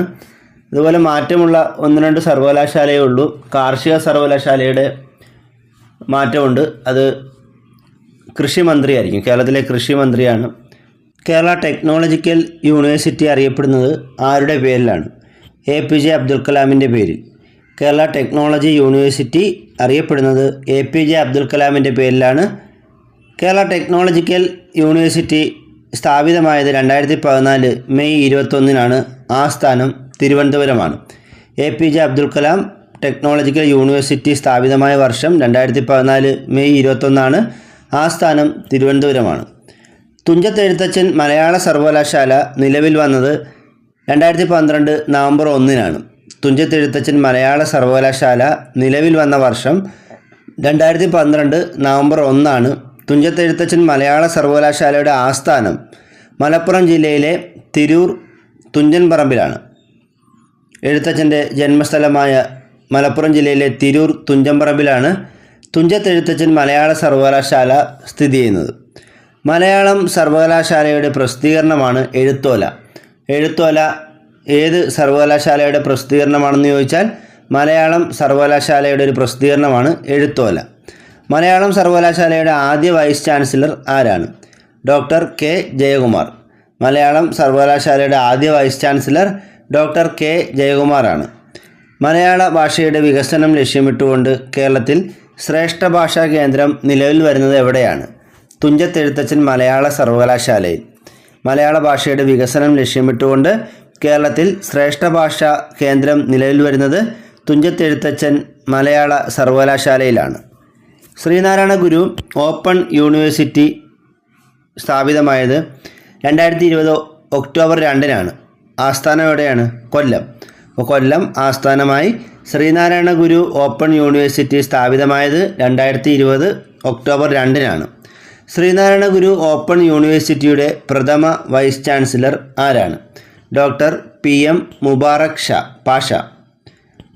ശ്രീനാരായണ ഗുരു ഓപ്പൺ യൂണിവേഴ്സിറ്റിയുടെ പ്രഥമ vice chancellor doctor PM Mubarak പാഷയാണ്. ഇദ്ദേഹം തന്നെയാണ് ഇപ്പോഴും ശ്രീനാരായണ ഗുരു ഓപ്പൺ യൂണിവേഴ്സിറ്റിയുടെ vice chancellor. Sreenarayana Guru open university ഇന്ത്യയിലെ എത്രാമത്തെ ഓപ്പൺ യൂണിവേഴ്സിറ്റിയാണ്? 14ാമത്തെ. ശ്രീനാരായണ ഗുരു ഓപ്പൺ യൂണിവേഴ്സിറ്റി ഇന്ത്യയിലെ 14ാമത്തെ ഓപ്പൺ യൂണിവേഴ്സിറ്റിയാണ്. ഇന്ത്യയിലെ ആദ്യ ഡിജിറ്റൽ യൂണിവേഴ്സിറ്റി ഏതാണ്? Kerala university of digital science innovation and technology. Kerala university of digital science innovation and ടെക്നോളജിയാണ് ഇന്ത്യയിലെ ആദ്യ ഡിജിറ്റൽ യൂണിവേഴ്സിറ്റി. ഇത് സ്ഥാപിതമായത് 2020 ആസ്ഥാനം തിരുവനന്തപുരമാണ്. അപ്പോൾ ഇന്ത്യയിലെ ആദ്യ ഡിജിറ്റൽ യൂണിവേഴ്സിറ്റി ആരംഭിച്ചത് കേരളത്തിലാണ്. കേരളത്തിൽ എവിടെയാണ്? തിരുവനന്തപുരത്ത് 2020 ഇന്ത്യയിലെ തന്നെ ആദ്യ ഡിജിറ്റൽ യൂണിവേഴ്സിറ്റി ആരംഭിക്കുന്നത്. കേരള ഡിജിറ്റൽ സർവകലാശാലയുടെ പ്രഥമ വൈസ് ചാൻസലർ ആരാണ്? ഡോക്ടർ സജി ഗോപിനാഥ്. കേരള ഡിജിറ്റൽ സർവകലാശാലയുടെ പ്രഥമ vice chancellor doctor Saji Gopinath ആണ്. ഇദ്ദേഹം തന്നെയാണ് ഇപ്പോഴും കേരള ഡിജിറ്റൽ സർവകലാശാലയുടെ വൈസ് ചാൻസലർ. കേരളത്തിലെ ആദ്യ കൽപ്പിത സർവകലാശാല കേരള കലാമണ്ഡലമാണ്. ആസ്ഥാനം തൃശ്ശൂർ ജില്ലയിൽ ചെറുതുരുത്തിയാണ്. കേരള കലാമണ്ഡലത്തിൻ്റെ ആസ്ഥാനം തൃശ്ശൂർ ജില്ലയിലെ ചെറുതുരുത്തിയാണ്. കേരള കലാമണ്ഡലം സ്ഥാപിച്ചവരാണ്? വള്ളത്തോൾ നാരായണ മേനോൻ. 1930 വള്ളത്തോൾ നാരായണ മേനോനാണ് കേരള കലാമണ്ഡലം സ്ഥാപിച്ചത്. കേരള കലാമണ്ഡലം കൽപ്പിത സർവകലാശാലയായ വർഷം ഏതാണ്? 2007 ജൂൺ 18. കേരള കലാമണ്ഡലം കൽപ്പിത സർവകലാശാലയായ വർഷം 2007 ജൂൺ 18. കേരളത്തിലെ ആരോഗ്യ സർവകലാശാലയുടെ ആസ്ഥാനം എവിടെയാണ്? തൃശ്ശൂർ. 2010 കേരളത്തിൽ തൃശ്ശൂർ ആസ്ഥാനമായി ആരോഗ്യ സർവകലാശാല ആരംഭിക്കുന്നത്? കേരളത്തിലെ കാർഷിക സർവകലാശാലയുടെ ആസ്ഥാനം തൃശ്ശൂർ ജില്ലയിൽ വെള്ളാനിക്കരയാണ്. 1971 കേരളത്തിലെ കാർഷിക സർവകലാശാല ആരംഭിക്കുന്നത്. Kerala veterinary and animal science സർവകലാശാല വയനാട് ജില്ലയിലെ പൂക്കോടാണ് സ്ഥിതി ചെയ്യുന്നത്. Kerala veterinary and animal science സർവകലാശാല സ്ഥിതി ചെയ്യുന്നത് വയനാട് ജില്ലയിലെ പൂക്കോടാണ്. ഇത് ആരംഭിച്ച വർഷം 2010. ഇന്ത്യയിൽ ഏറ്റവും ഉയർന്ന സാക്ഷരതാ നിരക്കുള്ള സംസ്ഥാനം ഏതാണ്? കേരളം. ഇന്ത്യയിലെ ഏറ്റവും ഉയർന്ന സാക്ഷരതാ നിരക്കുള്ള സംസ്ഥാനം കേരളമാണ്. കേരളത്തെ സമ്പൂർണ്ണ ആദിവാസി സാക്ഷരതാ സംസ്ഥാനമായി പ്രഖ്യാപിക്കപ്പെട്ടതെന്നാണ്? 1993 ജൂലൈ 4. കേരളത്തെ സമ്പൂർണ്ണ ആദിവാസി സാക്ഷരതാ സംസ്ഥാനമായി പ്രഖ്യാപിക്കപ്പെട്ടത് 1993 ജൂലൈ 4. ഇന്ത്യയിൽ സമ്പൂർണ്ണ പ്രാഥമിക വിദ്യാഭ്യാസം നേടിയ ആദ്യ സംസ്ഥാനം ഏതാണ്? കേരളം. ഇന്ത്യയിൽ സമ്പൂർണ്ണ പ്രാഥമിക വിദ്യാഭ്യാസം നേടിയ ആദ്യ സംസ്ഥാനം കേരളമാണ്. കേരള സംസ്ഥാന സാക്ഷരതാ മിഷൻ്റെ ഗുഡ്വിൽ അംബാസിഡർ ആരാണ്? മഞ്ജു വാര്യർ. കേരള സംസ്ഥാന സാക്ഷരതാ മിഷൻ്റെ ഗുഡ്വിൽ അംബാസിഡർ മഞ്ജു വാര്യറാണ്. ഭിന്നലിംഗക്കാർക്കുള്ള തുടർ പഠനത്തിനായുള്ള കേരള സാക്ഷരതാ മിഷൻ്റെ പദ്ധതി ഏതാണ്? സമന്വയ. ഭിന്നലിംഗക്കാരുടെ തുടർ പഠനത്തിനായുള്ള കേരള സാക്ഷരതാ മിഷൻ്റെ പദ്ധതിയാണ് സമന്വയ. കേരള ശാസ്ത്ര സാഹിത്യ പരിഷത്ത് രൂപീകൃതമായ വർഷം ഏതാണ്? 1962. കേരള ശാസ്ത്ര സാഹിത്യ പരിഷത്ത് രൂപീകൃതമായത് 1962. ആസ്ഥാനം തൃശ്ശൂരാണ്. കേരള സംസ്ഥാന സാക്ഷരതാ മിഷൻ അതോറിറ്റി നിലവിൽ വന്നതെന്നാണ്? 1998. കേരള സംസ്ഥാന സാക്ഷരതാ മിഷൻ അതോറിറ്റി നിലവിൽ വന്നത് 1998. ആസ്ഥാനം തിരുവനന്തപുരമാണ്. 2019 കോമൺവെൽത്ത് ലേണിംഗ് ഗുഡ്വിൽ അംബാസിഡറായ മലയാളി ആരാണ്? B Karthyayani Amma. 2019 Commonwealth learning goodwill അംബാസിഡറായ മലയാളി ബി കാർത്യായനി അമ്മയാണ്. 4ാം ക്ലാസ് തുല്യതാ പരീക്ഷയിൽ 1ാം സ്ഥാനം കരസ്ഥമാക്കിയാണ് കാർത്യായനി അമ്മ പ്രശസ്തയായത്. ഈ അടുത്ത കാലത്താണ് കാർത്യായനി അമ്മ അന്തരിച്ചത്. അതുകൊണ്ട് തന്നെ കാർത്യായനി അമ്മയുമായി ബന്ധപ്പെട്ട ചോദ്യങ്ങൾ നമുക്ക് വരുന്ന പരീക്ഷയിൽ പ്രതീക്ഷിക്കാവുന്നതാണ്. ഇന്ത്യൻ വിദേശ നയത്തിൻ്റെ മുഖ്യ ശില്പി ആരാണ്? ജവഹർലാൽ നെഹ്റു. ഇന്ത്യൻ വിദേശ നയത്തിൻ്റെ മുഖ്യ ശില്പി ജവഹർലാൽ നെഹ്റുവാണ്. ഇന്ത്യയും ചൈനയും പഞ്ചശീല തത്വത്തിൽ ഒപ്പുവെച്ച വർഷം ഏതാണ്? 1954 ഏപ്രിൽ 29. ഇന്ത്യയും ചൈനയും പഞ്ചശീല തത്വത്തിൽ ഒപ്പുവെച്ച വർഷം 1954 ഏപ്രിൽ 29. പഞ്ചശീല കരാറിൽ ഒപ്പുവെച്ചത് ആരൊക്കെയാണ്? ഇന്ത്യൻ പ്രധാനമന്ത്രി ജവഹർലാൽ നെഹ്റുവും ചൈനീസ് പ്രധാനമന്ത്രി ചൗ എൻ ലായും. ഇന്ത്യൻ പ്രധാനമന്ത്രി ജവഹർലാൽ നെഹ്റുവും ചൈനീസ് പ്രധാനമന്ത്രി ചൗ എൻ ലായും ചേർന്നാണ് 1954 ഏപ്രിൽ 29 പഞ്ചശീല തത്വത്തിൽ ഒപ്പുവെച്ചത്. ചേരിചേരാ പ്രസ്ഥാനം സ്ഥാപിതമായത് ഏത് വർഷമാണ്? 1961. നാം എന്നാണ് ഇത് അറിയപ്പെടുന്നത്. നോൺ അലൈൻഡ് മൂവ്മെൻറ്റ് എന്നാണ് ഇതിൻ്റെ പൂർണ്ണരൂപം. ചേരിചേരാ പ്രസ്ഥാനം 1961 രൂപീകൃതമായത്. Non aligned movement. ഇതിലെ അംഗസംഖ്യ 120. എന്താണ് ഈ ചേരിചേരാ പ്രസ്ഥാനം എന്ന് പറഞ്ഞാൽ? ശീതസമരത്തിൻ്റെ ഭാഗമായ അമേരിക്കൻ USSR ചേരികളിൽ പെടാതെ സ്വതന്ത്രമായി നിൽക്കാൻ തീരുമാനിച്ച രാഷ്ട്രങ്ങളുടെ സംഘടനയാണ് ചേരിചേരാ പ്രസ്ഥാനം അഥവാ നാം, നോൺ അലൈൻഡ് മൂവ്മെൻറ്റ്. ശീതസമരത്തിൻ്റെ ഭാഗമായ അമേരിക്കൻ USSR ചേരികളിൽ പെടാതെ സ്വതന്ത്രമായി നിൽക്കാൻ തീരുമാനിച്ച രാഷ്ട്രങ്ങളുടെ സംഘടനയാണ് ചേരിചേരാ പ്രസ്ഥാനം അഥവാ non aligned movement. Non aligned movement എന്ന ആശയം ആദ്യമായി പ്രചരിപ്പിച്ചത് ആരാണ്? VK കൃഷ്ണമേനോൻ. ചേരിചേരാ പ്രസ്ഥാനം എന്നൊരാശയം ആദ്യമായി മുന്നോട്ട് വെച്ചത് അല്ലെങ്കിൽ പ്രചരിപ്പിച്ചത് മലയാളിയായ VK കൃഷ്ണമേനോനാണ്. നാമിൻ്റെ രൂപീകരണത്തിന് നേതൃത്വം നൽകിയ ലോക നേതാക്കൾ ആരൊക്കെയാണ്? ജവഹർലാൽ നെഹ്റു. ഇന്ത്യൻ പ്രധാനമന്ത്രി ജവഹർലാൽ നെഹ്റുവാണ് ഇതിന് മുന്നിട്ട് നിന്നൊരു വ്യക്തി. കൂടെ Egyptian president Gamal Abdul Nasser, Yugoslavian president Marshal Tito, Indonesian president Ahmed Sukarno, Ghana president Kwame Nkrumah എന്നിവരുണ്ടായിരുന്നു. അപ്പോൾ നാമിൻ്റെ രൂപീകരണത്തിന് നേതൃത്വം നൽകിയ ലോക നേതാക്കൾ ആരൊക്കെയായിരുന്നു? ഇന്ത്യൻ പ്രധാനമന്ത്രി Jawaharlal Nehru, Egyptian president Gamal Abdul Nasser, Yugoslavian president Marshal Tito, Indonesian president Ahmed Sukarno, Ghana president Kwame Nkrumah എന്നിവർ ചേർന്നാണ് നാം രൂപീകരിച്ചത്. നാം രൂപീകരിക്കാൻ തീരുമാനിച്ച സമ്മേളനം ഏതാണ്? 1955 ബന്ധൂങ് സമ്മേളനം.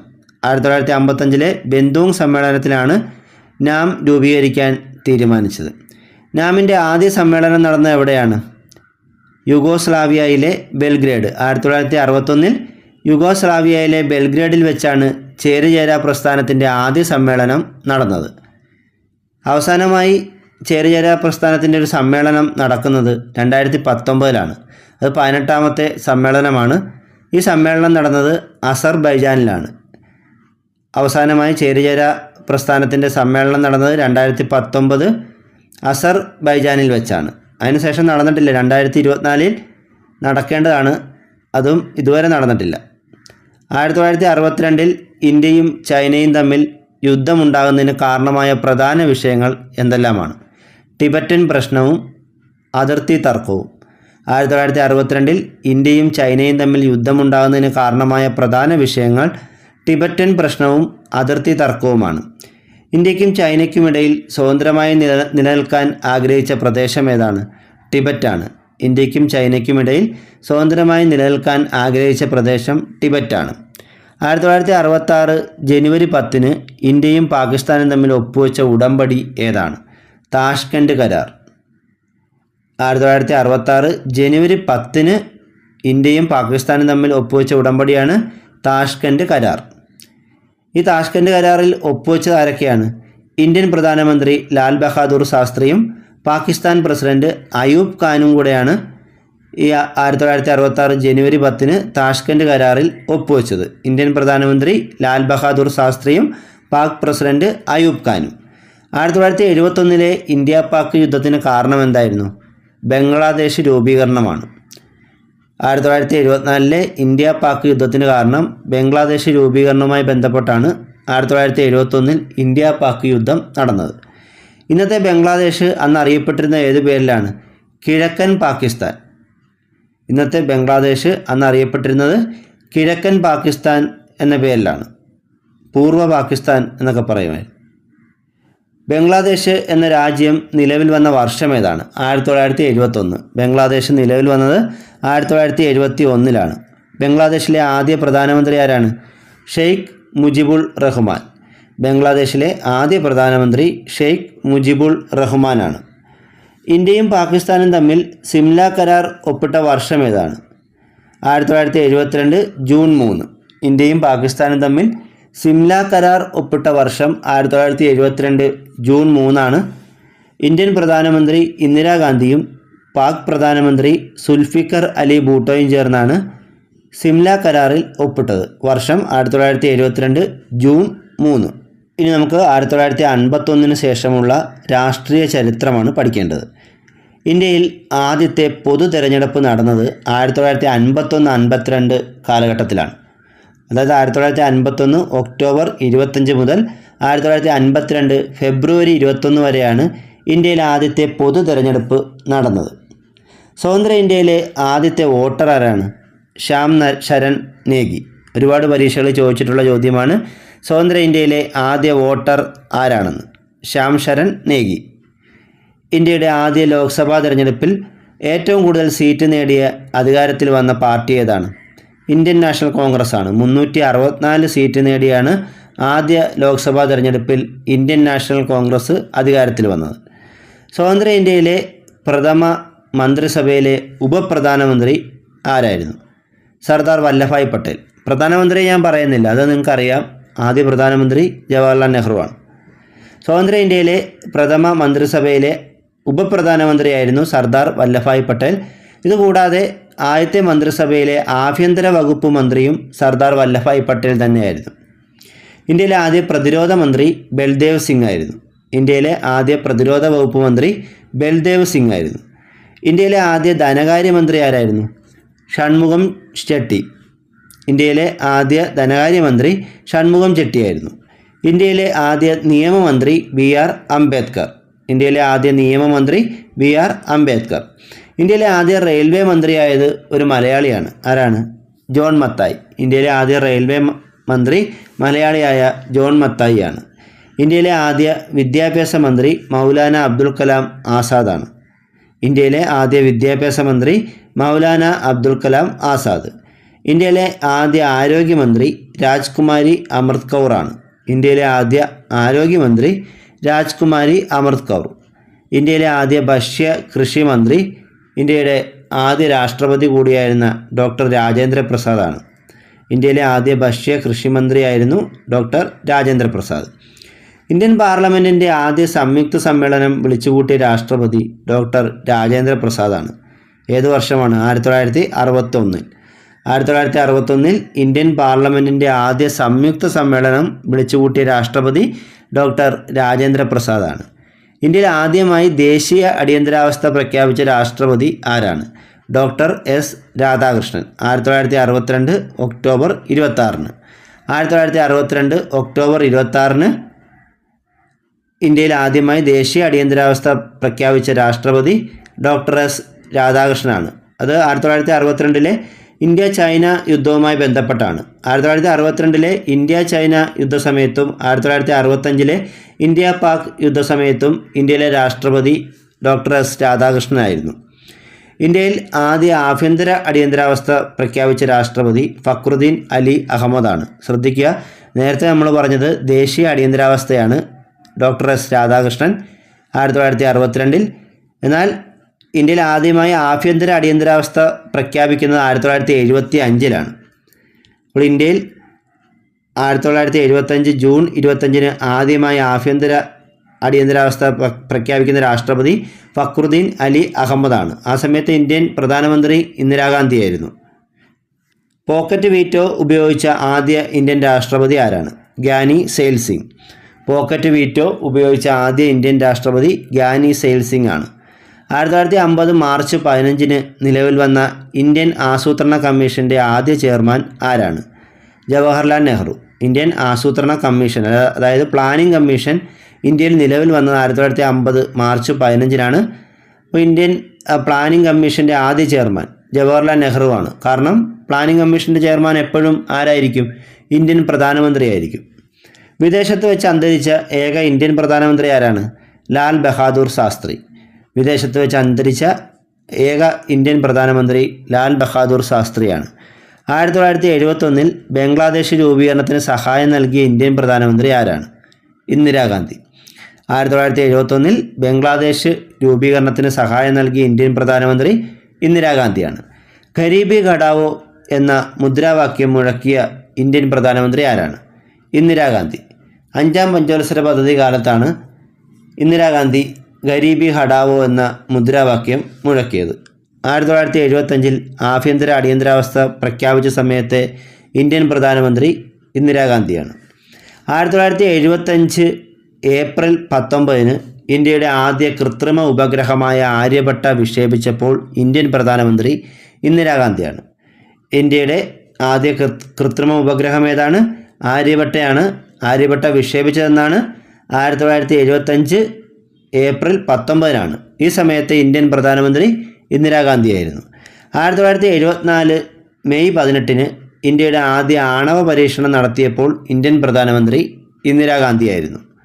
1974 മെയ് 18 ഇന്ത്യയുടെ ആദ്യ ആണവ പരീക്ഷണം നടത്തിയപ്പോൾ ഇന്ത്യൻ പ്രധാനമന്ത്രി ഇന്ദിരാഗാന്ധിയാണ്. 1984 അമൃത്സറിലെ സുവർണ ക്ഷേത്രത്തിൽ ഓപ്പറേഷൻ ബ്ലൂ സ്റ്റാറിന് അനുമതി നൽകിയ ഇന്ത്യൻ പ്രധാനമന്ത്രി ആരാണ്? ഇന്ദിരാഗാന്ധി.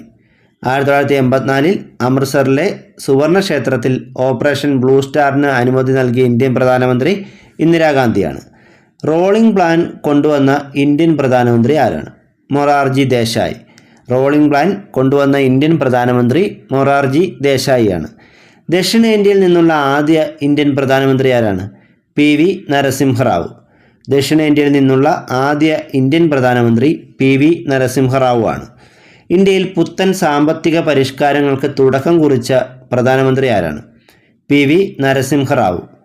ഇന്ത്യയിൽ പുത്തൻ സാമ്പത്തിക പരിഷ്കാരങ്ങൾക്ക് തുടക്കം കുറിച്ച പ്രധാനമന്ത്രി PV നരസിംഹറാവു ആണ്. PV നരസിംഹറാവുവിന് 2024 മരണാനന്തര ബഹുമതിയായി ഭാരതരത്നം നൽകിയിട്ടുണ്ട്. പഞ്ചായത്ത് രാജ് നിയമം പാസാക്കിയ ഇന്ത്യൻ പ്രധാനമന്ത്രി ആരാണ്? PV നരസിംഹറാവു. പഞ്ചായത്ത് രാജ് നിയമം പാസാക്കിയ ഇന്ത്യൻ പ്രധാനമന്ത്രി PV നരസിംഹറാവു ആണ്. 1999 കാർഗിൽ യുദ്ധസമയത്ത് ഇന്ത്യൻ പ്രധാനമന്ത്രി ആരായിരുന്നു? അടൽ ബിഹാരി വാജ്പേയി. 1999 കാർഗിൽ യുദ്ധസമയത്ത് ഇന്ത്യൻ പ്രധാനമന്ത്രി അടൽ ബിഹാരി വാജ്പേയി ആണ്. 2001 ഇന്ത്യൻ പാർലമെൻറ്റ് ആക്രമണം നടക്കുമ്പോൾ ഇന്ത്യൻ പ്രധാനമന്ത്രി അടൽ ബിഹാരി വാജ്പേയി ആണ്. 2001 ഇന്ത്യൻ പാർലമെൻറ്റ് ആക്രമണം നടക്കുമ്പോൾ ഇന്ത്യൻ പ്രധാനമന്ത്രി അടൽ ബിഹാരി വാജ്പേയി ആണ്. 2008 മുംബൈ ഭീകരാക്രമണം നടന്ന സമയത്ത് ഇന്ത്യൻ പ്രധാനമന്ത്രി ആരായിരുന്നു? ഡോക്ടർ മൻമോഹൻ സിംഗ്. 2008 മുംബൈ ഭീകരാക്രമണം നടന്ന സമയത്ത് ഇന്ത്യൻ പ്രധാനമന്ത്രി ഡോക്ടർ മൻമോഹൻ സിംഗ് ആണ്. ജമ്മു കാശ്മീരിന് പ്രത്യേക പദവി നൽകിയിരുന്ന ഇന്ത്യൻ ഭരണഘടനയുടെ 370 ആർട്ടിക്കിൾ റദ്ദാക്കിക്കൊണ്ട് രാഷ്ട്രപതി വിജ്ഞാപനമിറക്കിയത് എന്നാണ്? 2019 ഓഗസ്റ്റ് 5. ജമ്മു കാശ്മീരിന് പ്രത്യേക പദവി നൽകിയിരുന്ന ഇന്ത്യൻ ഭരണഘടനയുടെ 370 ആർട്ടിക്കിൾ റദ്ദാക്കിക്കൊണ്ട് രാഷ്ട്രപതി വിജ്ഞാപനമിറക്കിയത് 2019 ഓഗസ്റ്റ് 5. ജമ്മു കാശ്മീർ വിഭജന ബില്ല് പാർലമെൻറ്റിൽ അവതരിപ്പിച്ചത് ആരാണ്? അമിത് ഷാ. ജമ്മു കാശ്മീർ വിഭജന ബില്ല് പാർലമെൻറ്റിൽ അവതരിപ്പിച്ചത് അമിത് ഷായാണ്. 2019 ജമ്മു കാശ്മീർ വിഭജന നിയമപ്രകാരം നിലവിൽ വന്ന കേന്ദ്രഭരണ പ്രദേശങ്ങൾ ഏതൊക്കെയാണ്? ജമ്മു കാശ്മീർ, ലഡാക്ക്. 2019 ജമ്മു കാശ്മീർ വിഭജന നിയമപ്രകാരം നിലവിൽ വന്ന 2 കേന്ദ്രഭരണ പ്രദേശങ്ങളാണ് ജമ്മു കാശ്മീരും ലഡാക്കും. ഇന്ത്യയിൽ ലെജിസ്ലേറ്റീവ് കൗൺസിലുള്ള സംസ്ഥാനങ്ങളുടെ എണ്ണം എത്രയാണ്? 6. ഇന്ത്യയിൽ ലെജിസ്ലേറ്റീവ് കൗൺസിലുള്ള സംസ്ഥാനങ്ങളുടെ എണ്ണം 6 ആണ്. ജമ്മു കാശ്മീർ വിഭജന ബില്ല് രാജ്യസഭ പാസാക്കിയത് എന്നാണ്? 2019 ഓഗസ്റ്റ് 5. ജമ്മു കാശ്മീർ വിഭജന ബില്ല് രാജ്യസഭ പാസാക്കിയത് 2019 ഓഗസ്റ്റ് 5. ജമ്മു കാശ്മീർ വിഭജന ബില്ല് ലോക്സഭ പാസാക്കിയതെന്നാണ്? 2019 ഓഗസ്റ്റ് 6. ജമ്മു കാശ്മീർ വിഭജന ബില്ല് ലോക്സഭ പാസാക്കിയത് 2019 ഓഗസ്റ്റ് 6. ജമ്മു കാശ്മീർ വിഭജന ബില്ല് രാഷ്ട്രപതി ഒപ്പുവെച്ചതെന്നാണ്? 2019 ഓഗസ്റ്റ് 9. ജമ്മു കാശ്മീർ വിഭജന ബില്ല് രാഷ്ട്രപതി ഒപ്പുവെച്ചത് 2019 ഓഗസ്റ്റ് 9. ജമ്മു കാശ്മീർ വിഭജന ബില്ല് പ്രാബല്യത്തിൽ വന്നത് എന്നാണ്? 2019 ഒക്ടോബർ 31. ജമ്മു കാശ്മീർ വിഭജന ബില്ല് പ്രാബല്യത്തിൽ വന്നത് 2019 ഒക്ടോബർ 31. ആർട്ടിക്കിൾ 370 പിൻവലിച്ചതിന് ശേഷം ജമ്മുവിലെ ക്രമസമാധാനം നിലനിർത്തുന്നതിനായി ഇന്ത്യൻ ആർമി ആരംഭിച്ച ഓപ്പറേഷൻ ഏതാണ്? Mission reach out. ആർട്ടിക്കിൾ 370 പിൻവലിച്ചതിന് ശേഷം ജമ്മുവിലെ ക്രമസമാധാനം നിലനിർത്തുന്നതിനായി ഇന്ത്യൻ ആർമി ആരംഭിച്ച ഓപ്പറേഷനാണ് മിഷൻ റീച്ച് ഔട്ട്. ആർട്ടിക്കിൾ 370 ശില്പി ആരാണ്? ഗോപാലസ്വാമി അയ്യങ്കാർ. ഇന്ത്യൻ ഭരണഘടനയിലെ ആർട്ടിക്കിൾ 370 ശില്പി എന്നറിയപ്പെടുന്നത് ഗോപാലസ്വാമി അയ്യങ്കാറാണ്. ജമ്മു കാശ്മീർ കേന്ദ്രഭരണ പ്രദേശമായതോടെ ഇന്ത്യയിൽ നിയമസഭയുള്ള കേന്ദ്രഭരണ പ്രദേശങ്ങളുടെ എണ്ണം എത്രയാണ്? 3. ജമ്മു കാശ്മീർ കേന്ദ്രഭരണ പ്രദേശമായതോടെ ഇന്ത്യയിൽ നിയമസഭയുള്ള കേന്ദ്രഭരണ പ്രദേശങ്ങളുടെ എണ്ണം 3 ആണ്. അവ ഏതൊക്കെയാണ്? ജമ്മു കാശ്മീർ, ഡൽഹി, പുതുച്ചേരി.